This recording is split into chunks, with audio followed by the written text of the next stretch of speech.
talking about, I stop and I think about intercession. I think of the book of Hebrews, where it says we're surrounded by a great cloud of witnesses.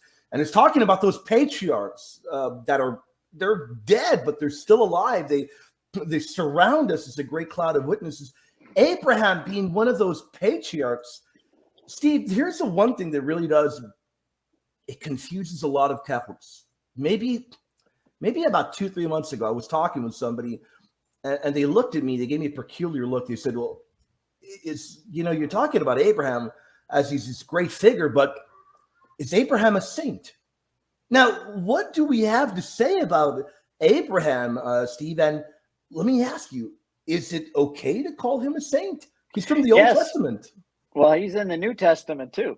And Jesus said to the Pharisees, he says, many of you are going to be outside of the kingdom of God, gnashing your teeth, while Abraham, Isaac, and Jacob are feasting in the kingdom of God.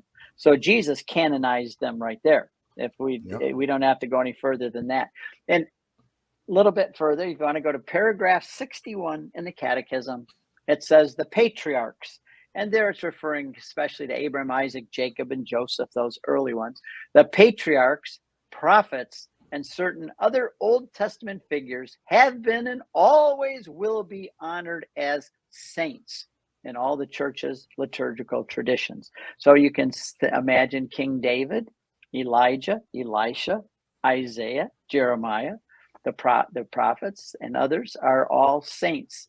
And the Eastern Church, and I know you do a lot with Eastern Catholicism and discussing Orthodox Christianity as well. When you go into their churches, in some ways, I think we could learn as Roman Catholics a lot from them on their interior of their churches. But you look up into the sky, and most of the time up there, I've been in many, in Israel especially, where you can see all those saints, David playing the harp, and Abraham and Isaac and Jacob, and they're all up in the ceiling portraying that they're already in heaven waiting for us to get there.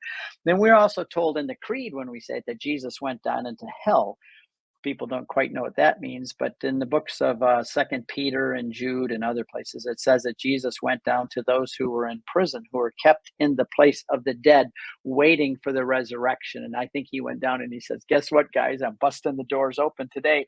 We did it. We brought redemption and salvation, and I'm bringing resurrection, and I'm taking all of you with me up to heaven now.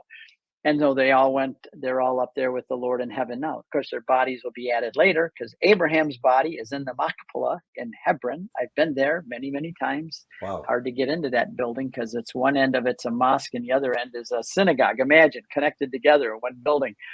The security is difficult, and getting in there is difficult. But right there is the bones.